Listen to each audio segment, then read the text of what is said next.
Break के बाद एक बार फिर से स्वागत है आप सभी का कार्यक्रम सुख की बात रवि जैन गुरु जी के साथ। जी हाँ, बहुत से सुख आपके जीवन में भरने के लिए हम ये कार्यक्रम लेकर आते हैं। आज हमारी चर्चा बनी हुई है कि कुंडली के क्या महत्व होता है, कुंडली क्या होती है, 12 भाव होते हैं। ये हमने जानकारी प्राप्त की और भी जानकारी प्राप्त करेंगे आपके माध्यम से कि कुंडली में जितने भी भाव होते हैं और उनमें जो भी ग्रहों की स्थिति होती है, स्थान होता है, वो तो आपने हमें समझाया। लेकिन कहते हैं कि जब कोई भी ग्रह पर दूसरे ग्रह की नजर पड़ती है तो वो जो दशा बनती है उसका प्रभाव हमारे जीवन पर पड़ता ही है जी। तो ये क्या होता है? देखिए बंधुओं, मैं आपको बताना चाहता हूँ कि हमारे 9 ग्रह होते हैं। इनमें से जो राहु और केतु होते हैं उन्हें किसी राशि का स्वामित्व प्राप्त नहीं होता है जी। और जो चंद्रमा और सूर्य होते हैं उन्हें एक एक राशि का स्वामित्व प्राप्त होता है जी।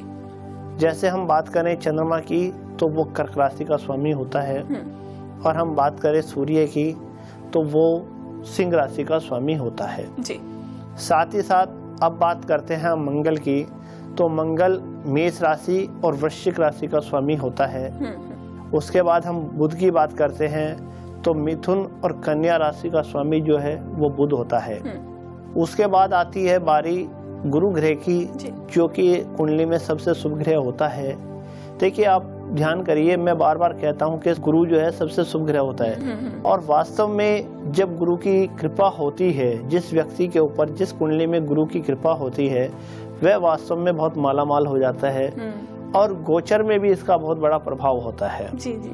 गोचर भी के बारे में भी मैं आपको बताऊंगा, लेकिन फिलहाल हम राशि के स्वामित्व की बात करते हैं। तो जो गुरु ग्रह होता है वो धनु और मीन राशि का स्वामी होता है जी। शुक्र राशि की अगर हम बात करें तो वृषभ राशि और तुला राशि का स्वामी शुक्र होता है जी।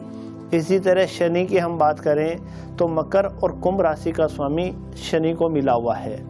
तो इसी तरह राशियों के स्वामी होते हैं और जब ये ग्रह अपनी राशि में बैठे हुए होते हैं तो निश्चित रूप से ये काफी बलदायी हो जाते हैं जी। और उसके साथ साथ आगे हम आपको बताएंगे कि इनकी उच्च राशियां भी होती हैं। जब ये उच्च राशियों में बैठ जाते हैं तो इनकी शक्ति और भी कई गुना बढ़ जाती है। और उच्च के साथ साथ मैं आपको बता दूं बंधुओं कि इनकी नीच राशि भी होती है। अच्छा। तो कुंडलियों का अवलोकन जो होता है वो इसी तरह होता है कि अगर कुंडली में ग्रह नीच राशि में बैठ गया है तो वो निश्चित रूप से परेशान करने वाला होता है। देखिए आज से नहीं, अनादि काल से ज्योतिष चल रही है और जो नीच शब्द का इस्तेमाल किया गया है जी। आप सोच के देखिए कि जिस व्यक्ति के साथ या जिस किसी भी चीज के साथ नीच शब्द का उल्लेख हो जाता है तो उसके नीच पने में कोई कमी नहीं रहती है, इसीलिए उनको नीच का कहा जाता है। तो इस तरह अलग अलग स्वामी होते हैं, अलग अलग उच्च के स्वामी होते हैं, नीच के स्वामी होते हैं, इनमें आगे चर्चा करेंगे। यानी कि उनका प्रभाव भी उसी हिसाब से पड़ता है। बिल्कुल पड़ता है। अगला जो खत है वो शामिल करते हैं दर्शकों। ये खत हमें लिखा है दिल्ली शात्रा से राखी जैन जी ने। गुरुजी लिखती हैं कि गुरुजी मेरा छोटा बेटा बहुत जिद्दी है, किसी की भी बात नहीं सुनता है, तो कृपा करके आप कोई उपाय बताएं। राखी जैन जी, देखिए जैसे आपने अपने बच्चे की कुंडली भेजी है, मैं आपको बता दूं कि आपको परेशान होने की आवश्यकता नहीं है। केवल 2 साल का समय आपके बेटे की कुंडली में इस तरह का चल रहा है कि वो थोड़ा सा जिदपना कर रहा है। 2 साल के बाद जैसे ही उसकी मंगल की दशा समाप्त होगी वो निश्चित रूप से एक नॉर्मल बच्चा हो जाएगा और वो जो जिद की उसकी क्वालिटी बनी हुई है वो समाप्त हो जाएगी, क्योंकि मंगल उसके दूसरे भाव में बैठा हुआ है।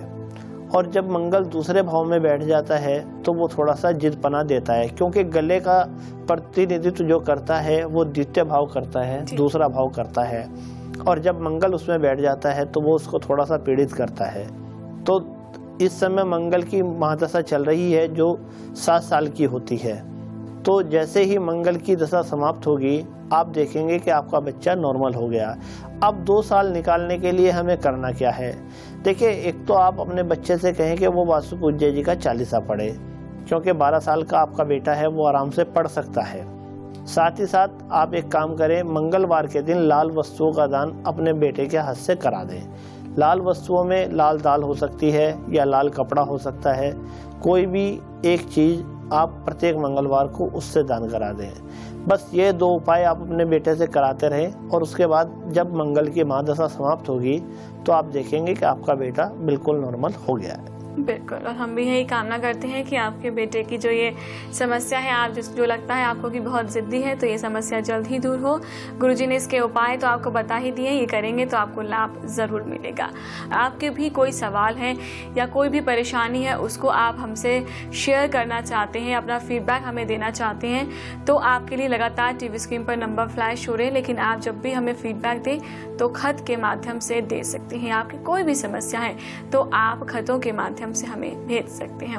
अगला जो खत है वो शामिल करते हैं। लखनऊ से रोहित मित्तल जी ने भेजा है गुरुजी हमें। ये लिखते हैं, गुरुजी आपका दिल से धन्यवाद, आपने मुझे एक नई जिंदगी दी। इसलिए गुरुजी, अभी 7 महीने पहले ही मेरी आपसे फोन पर बातचीत हुई थी और मेरी समस्या के समाधान के लिए जिसका हल मुझे आपसे बातचीत करने के बाद ही मिल गया। गुरुजी, मेरी समस्या ये थी, मुझे अचानक किसी भी बात पर गुस्सा आ जाता था, जिसके कारण घर में, ऑफिस में और मेरा सबसे मनमुटाव हो गया था। लोगों को मुझसे घृणा होने लगी थी, ना चाहते हुए भी मेरी सबसे लड़ाई हो जाती थी। परंतु आपसे बात करने के बाद मुझे एक उम्मीद नजर आई, आपके पास शायद मेरी समस्या का हल जरूर होगा। फिर आपने मेरी जन्म कुंडली देखी, उसका अवलोकन किया और अवलोकन करने पर मुझे बताया कि मेरी कुंडली में राहु और शनि की महादशा चल रही है, जिसके कारण मुझे अचानक गुस्सा आ जाता है। गुरुजी, आपने मुझे कुछ उपाय बताए जिन्हें करने के कुछ दिनों बाद ही मेरा स्वभाव पहले जैसा शांत मन हो गया है।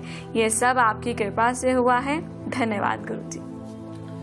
रोहित जी, जैसा कि आपने लिखा अपने पत्र में कि मैंने आपको बताया कि शनि और राहु की महादशा चल रही है, तो मैं आपको बताना चाहूँगा कि आपकी कुंडली में शनि की महादशा चल रही थी और राहु की परतंत्र दशा चल रही थी। तो राहु आपके लगन में बैठा हुआ है, आपकी बॉडी का प्रतिनिधित्व कर रहा है। तो जब राहु की दशा अंतर्दशा चलती है, प्रतंत्र दशा चलती है, तो वह व्यक्ति थोड़ा सा क्रोधी हो जाता है, क्योंकि राहु के बारे में प्रचलन है कि राहु है अचानक। जी, राहु कुछ भी दे देता है और कुछ भी ले लेता है। तो वो बहुत न्यायप्रिय होता है और कई बार उसके नेगेटिव रिजल्ट भी आते हैं। तो इसलिए मैंने उसी से संबंधित आपको उपाय बताए, आपने किए, इसके लिए आपको धन्यवाद। देखिए बंधुओं, उपाय बताना इतना बड़ा काम नहीं होता है, उपायों को फॉलो करना बहुत बड़ी बात होती है और उपाय इस तरह के होने चाहिए जिसको के व्यक्ति आराम से कर सके। बिल्कुल। और मेरे उपाय बहुत सिंपल से होते हैं, धर्म से जुड़े हुए होते हैं। अगर कोई भी व्यक्ति इनको करता है तो उसका फल भी उसे अवश्य मिलता है। बिल्कुल, और आप ये सटीक जो उपाय आप लोगों को दिए जाते हैं, आप लोग भी करते हैं, तो आप खुद महसूस करते हैं कैसे आपकी समस्या दूर हुई। जिस तरह से रोहित मित्तल जी ने जो है अपनी समस्या को दूर किया, ऐसे बहुत से हमारे दर्शक होंगे जो इच्छुक होंगे जानने के लिए कि कैसे उनकी समस्याएं उनके जीवन से दूर जा सकती है। तो नंबर लगातार टीवी स्क्रीन पर फ्लैश किए जा रहे हैं। कोई भी व्यक्ति हो, कैसा भी व्यक्ति हो, हर धर्म, हर जाति, हर समुदाय के व्यक्ति का यहाँ पर समाधान आपको मिलता है। और साथ साथ आपको बता दें कि आपकी समस्या आप चाहते हैं वो दूर खतों के माध्यम से हो, तो आप हमें खत भी लिख सकते हैं। और आपको बता दें, हमारी जो नंबर है वो आपके लिए ही फ्लैश किए जा रहे हैं, ताकि आप एक प्रोसीजर के बाद एक अपॉइंटमेंट लें, नंबर पर कॉल करें। अपॉइंटमेंट लेने के बाद आप गुरुजी से पर्सनली मिलकर अपनी समस्याओं को दूर करें। गुरुजी, अगला जो खत है इसको शामिल करते हैं दर्शकों। ये खत जो है दिल्ली से ही हमें भेजा है, सीलमपुर से ममता जैन जी ने। ये लिखती हैं गुरुजी कि गुरुजी, मेरे बेटे की सीए की परीक्षा खत्म हो गई है, अब उसकी नौकरी कब तक लग जाएगी आप बताएं, और कुछ समस्या है तो उसका उपाय भी बताएं। ममता जैन जी, देखिए आपने अपने बेटे की जो कुंडली मेरे पास भेजी है, मैं आपको बता दूं कि अगर आप अपने बेटे से सर्विस की इच्छा न रख के उसे स्वयं की प्रैक्टिस करने के लिए कहें तो वो आपके बेटे के लिए ज़्यादा बढ़िया है, क्योंकि कुंडली में इस तरह के योग हैं कि वो सर्विस नहीं करेगा, अपना स्वयं का बिजनेस करेगा और लगभग 6 महीने के बाद वो स्वयं का अपना बहुत अच्छा बिजनेस करेगा। आप उससे कहें कि वो अपना ऑफिस तलाश करे और स्वयं का बिजनेस शुरू करे। उसके लिए केवल 2 उपाय और करने हैं उसे, जिससे उसका जो व्यापार करने का मार्ग है वो प्रशस्त होगा। एक तो उसको भक्तांबर जी का 28 नंबर का काव्य रोजाना पढ़ना चाहिए। तरु अशोक तर किरण उधार, तुम तन शोभित है अविकार, मेघ निकट जो तेज फुरंत, दिनकर दिपे तेमे निहंत। और शनिवार के दिन उसको गौशाला में जाकर गायों को हरा चारा डालना चाहिए। आपके घर के आसपास कहीं भी गौशाला हो तो उसमें शनिवार के दिन आप अपने बेटे से कहें कि वो हरा चारा गायों को जरूर डाले।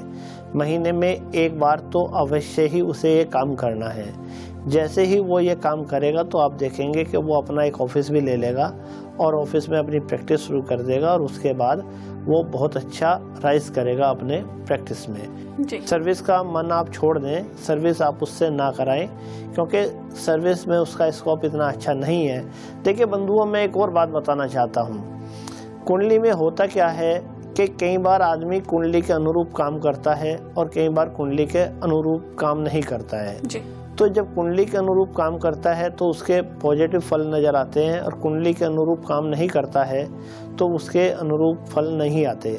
देखिए एक और बात मैं आपको बताना चाहता हूँ कि कुंडली में जो लिखा हुआ है वो तो होना ही है, लेकिन अगर हम चाहें तो उसको हम बदल भी सकते हैं। जैसा कि ममता जैन जी ने अपने बेटे के बारे में लिखा है कि वो सर्विस करना चाहता है, तो और मुझे इसकी कुंडली में दिखाई दे रहा है कि ये अपनी प्रैक्टिस करेगा। तो इनके बेटे के ऊपर निर्भर करता है कि वो सर्विस करे या अपना व्यापार करे। अगर वो सर्विस करता है तो उसमें बहुत अच्छा राइज नहीं करेगा, जबकि कुंडली के अनुरूप अगर वो व्यापार अपना करता है, अपनी प्रैक्टिस करता है तो बहुत अच्छा राइज करेगा। इस तरह कुंडली के अवलोकन करने के बाद पता लगता है कि हमें क्या काम करना चाहिए। बिल्कुल, यानी कि कुंडली अवलोकन होने के बाद आपको समस्या का समाधान मिलता है और इनको भी मिला है, इनके बेटे की समस्या दूर जरूर होगी। आप इस उपाय को अपनाएंगे तो आपको लाभ जरूर मिलेगा। लेकिन बहुत सी बातें होती हैं, सिर्फ फोन पर ही कंप्लीट नहीं हो पाती है। आप पर्सनली मिलकर अपनी समस्या को जरूर दूर करें। गुरुजी, आप यहाँ तक इतना अच्छा ज्ञान दिया, उसके लिए आपका बहुत बहुत धन्यवाद। जय जिनेंद्र। जय जिनेंद्र। दर्शकों, आज के इस कार्यक्रम में इतना ही। हम फिर हाजिर होंगे आपकी समस्याओं का निदान लेकर और गुरुजी का आशीर्वाद लेकर। आज के इस कार्यक्रम में मुझे दीजिए अनुमति। जय जिनेंद्र। नवग्रह एवं सर्व सुख समृद्धिदायक यंत्र को अपने घर में स्थापित कर गृह कलेश निवारक हेतु काव्य संख्या 1 पढ़ें। कार्य में बाधा निवारक हेतु काव्य संख्या 2 पढ़ें। विद्या एवं स्मृति तेज करने के लिए काव्य संख्या 6 पढ़ें। संतान प्रदायक काव्य संख्या 20 पढ़ें। व्यापार में सफलतादायक काव्य संख्या 28 पढ़ें। लक्ष्मी प्रदायक काव्य संख्या 36 पढ़ें। असाध्य रोग निवारक हेतु काव्य संख्या 45 पढ़ें।